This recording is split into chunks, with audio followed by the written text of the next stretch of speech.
Welcome to eHealth Learning, inspiring professionals worldwide. Now, it was Dr. Edward Bach who was quite a genius to discover this. What did he do?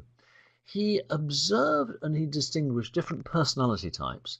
And having been a homeopath for many years, having before being a homeopath been an orthodox doctor and qualifying in 1912, he went out into nature and sought new tuning forks, new remedies to try and bring each personality back into balance.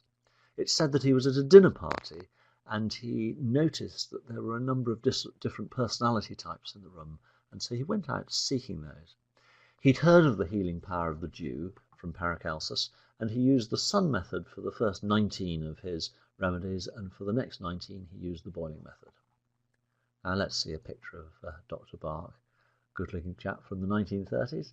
And that's him looking in a gentle, soulful, caring way. And it said he was a very kind man in the communities that he lived in, both in Cromer and later on near Oxford at Sotwell at Mount Vernon.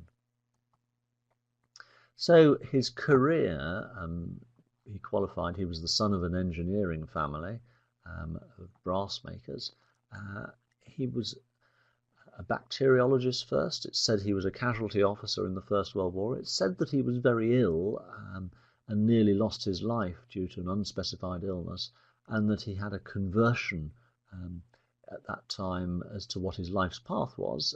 He became a homeopath, a Harley Street physician. But after some time, in the late 1920s, he decided that he wanted to find what he described as deeper or purer answers in nature. And he went to South East Wales, near Abergavenny, to a little town called Crickhowell, and he found 3 remedies to start with. Julian's asking, how did you train in homeopathy? I think there were schools of homeopathy in those days, and it was one of the great times of homeopathy. In fact, at the turn of the century in the United States, there were more homeopathic hospitals than there were of any other sort.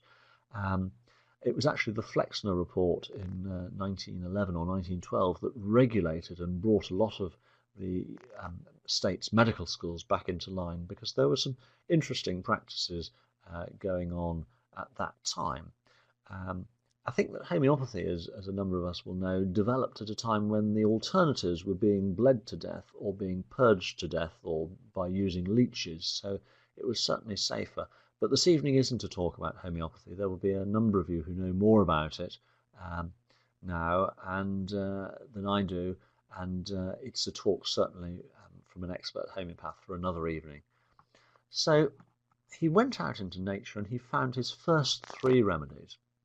And it's said that Dr. Bach was a very nervy individual. He suffered from a tic and he suffered from trigeminal neuralgia, and he was looking for answers for himself.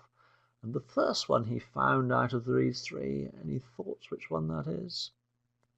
Absolutely right, that's the Himalayan balsam, that's impatiens, a garden escape introduced to this country at the end of the 19th century. And it's now clogging up our waterways, and it's actually a flower that you're meant to pull out. So he found that the paler flowers of these, the pale pink ones, not the very white ones, but not the dark ones, gave a vibration that helped him feel more comfortable. And he tried to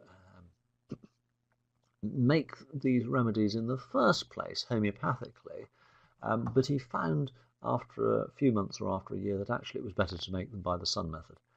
The other 2 he found at that time were mimulus, the wild monkey flower, which is for fear of the known, fear of the unknown, and clematis. Just to look at impatiens again as we gaze at it. Impatiens, impatience, and the quality it brings is that of patience.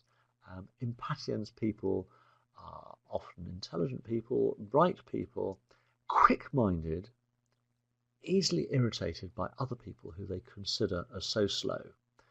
and taking in patterns, and I have to say I've taken a lot over the years, helps us to be more gentle with ourselves and with other people.